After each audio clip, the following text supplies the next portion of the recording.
പിൻട്രസ്റ്റിൽ ഞാൻ ഇതിൻ്റെ ഒരു മേക്കിംഗ് വീഡിയോ കണ്ടത്. അങ്ങനെ ഞാൻ കൂടുതൽ നോക്കി കാർഡ്ബോർഡിൽ ചെയ്യുന്ന വീഡിയോസാണ് അധികം ഉള്ളത്. കാർഡ്ബോർഡ് ഒരിക്കലും സ്ട്രോങ് ആവില്ല എന്ന് വിചാരിച്ചിട്ടാണ് ഞാൻ ഫോം ബോർഡ് തിരഞ്ഞെടുത്തത്. പക്ഷേ എങ്കിൽ അത് ഞാൻ എടുത്ത ബെറ്റർ ഡിസിഷനായിരുന്നു എന്ന് ഞാനിപ്പോൾ മനസ്സിലാക്കുകയാണ്. ഇപ്പോൾ ഇത് ഉണ്ടാക്കിയിട്ട് ഏകദേശം 1 വീക്ക് കഴിഞ്ഞ് 3-4 ദിവസത്തെ പണി ഉണ്ടായിരുന്നെങ്കിലും എനിക്ക് ഇതിൻ്റെ ഫൈനൽ ഔട്ട് കാണുമ്പോൾ എനിക്ക് ഒരുപാട് സന്തോഷമാണ്. പെഗ് ബോർഡ് എന്ന എൻ്റെ ഡ്രീം ഞാൻ സ്വന്തമായിട്ട് ഹാർഡ് വർക്ക് ചെയ്ത് എനിക്ക് ഉണ്ടാക്കാൻ പറ്റിയതിൽ ഭയങ്കര സന്തോഷം.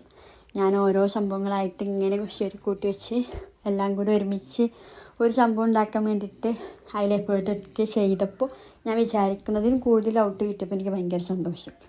പെഗ് ബോർഡിൽ വയ്ക്കുന്ന ബോക്സസ്, അതേപോലെ റാക്ക്, ട്രേ, ഇതെല്ലാം നമ്മളെ കയ്യിലുള്ള സാധനങ്ങളുടെ സൈസും അതേപോലെ ക്വാണ്ടിറ്റി അനുസരിച്ച് വേണ്ടിയാണ് നമ്മൾ എടുക്കാൻ വേണ്ടിയിട്ട്. അത്യാവശ്യം എൻ്റെ സാധനങ്ങളെല്ലാം ഇതിൽ പോയിട്ടുണ്ട് കേട്ടോ. പിന്നെ നമ്മൾ പെഗ് ബോർഡിൽ കാണാൻ ആഗ്രഹിക്കുന്ന സാധനങ്ങൾക്കൊക്കെ പ്രത്യേകം ഒരു സ്പേസ് നമ്മളതിൽ ഗ്യാപ്പ് ഇട്ട് വെച്ചിട്ട് നമ്മൾ ചെയ്യുകയാണെന്നുണ്ടെങ്കിൽ നമുക്കതും കൂടി ഇതിൽ ഇൻക്ലൂഡ് ചെയ്യുമ്പോൾ പെഗ് ബോർഡ് മൊത്തത്തിൽ കാണുമ്പോൾ ഒരു ഭംഗിയും കിട്ടും. അങ്ങനെ സംസാരിച്ചതേ മൊത്തത്തിൽ ഒട്ടിക്കലും പരിപാടികളൊക്കെ കഴിഞ്ഞിട്ടുണ്ട്. ഇപ്പം ഇങ്ങനെ ആയിട്ടുണ്ട് പെഗ് ബോർഡ്. ഇപ്പം അത്യാവശ്യം കാണുമ്പോൾ പെഗ് ബോർഡിലെ ബോക്സസും അതുപോലെ ടേബിളും ഒക്കെ നല്ല കളർ കോമ്പിനേഷനിലാണ് വന്നിട്ടുള്ളത്. പക്ഷേ എനിക്ക് ഈ കളറിൽ കാണാനല്ല എനിക്കിഷ്ടം.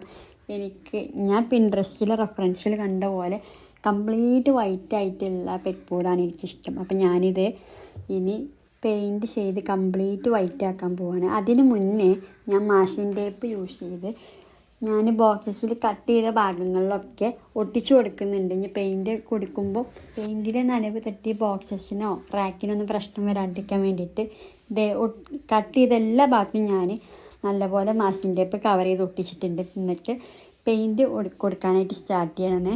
ഇതിവിടെ എൻ്റെ വീട്ടിലുണ്ടായിരുന്നൊരു പെയിൻറ്റാണ് കേട്ടോ. ഇതിന് പറ്റിയ പെയിൻറ്റാണെന്ന് അറിയത്തില്ല, പക്ഷെ ഞാനത് യൂസ് ചെയ്തിട്ടാണ് പെയിൻ്റ് എടുത്ത് ഫസ്റ്റ് കോട്ടായി, പിന്നെ സെക്കൻഡ് കോട്ടായി, തേർഡ് കോട്ടായി, 4 കോട്ട് പെയിൻറ്റ് അടിച്ചിട്ടാണ് നിങ്ങളിപ്പോൾ ഈ കാണുന്ന ഔട്ടിലേക്ക് എത്തിയത്.